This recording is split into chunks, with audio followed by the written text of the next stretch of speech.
but because the mode of operation results from the form which is the principle of operation. But the vision by which the created intellect sees the divine substance is a certain principle of the foretold light, as is clear from what has been said.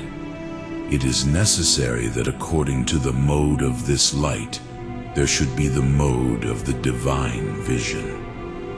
It is possible, however, that there are different degrees of participation in this light, so that one is more perfectly illuminated than another. It is therefore possible that one seer of God sees him more perfectly than another, although both see his substance. Still, in whatever kind there is a supreme thing which exceeds others, it is also to be found more and less, according to the greater nearness or distance from it.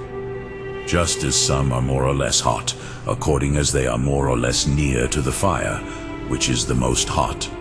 But God sees his substance most perfectly, as he who alone comprehends it, as was shown above.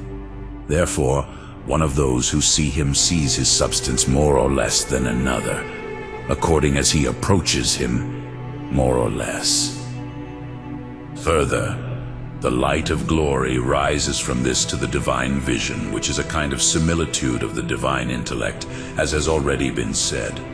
But it happens that something is more or less like God. It is therefore possible for someone to see the divine substance more or less perfectly. Again, since the end corresponds proportionally to those which are for the end, it is necessary that just as some are prepared for the end in different ways, so they participate in the end in different ways.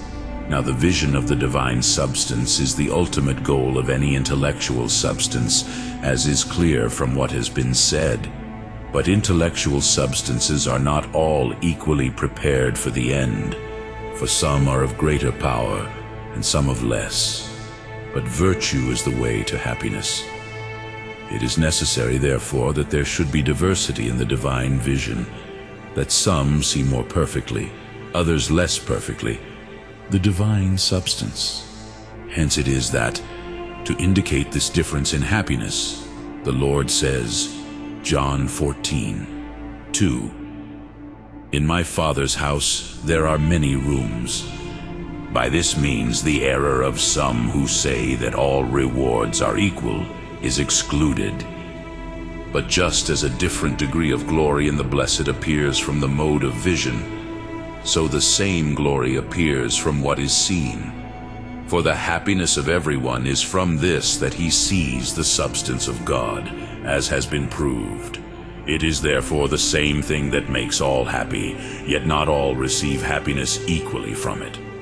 Hence it is not contrary to what has been said that the Lord, Matthew 20:10, teaches that all those who labor in the vineyard, although they have not labored equally, are given the same reward, namely a denarius, because it is the same that is given as a reward to all to see and enjoy, namely God. In which we must also consider that the order of bodily and spiritual movements is in a way contrary. For all corporeal motions have the same first subject in number, but different ends. But of spiritual movements, that is, of intellectual apprehensions and wills, the first subjects are indeed different, but the end is the same in number.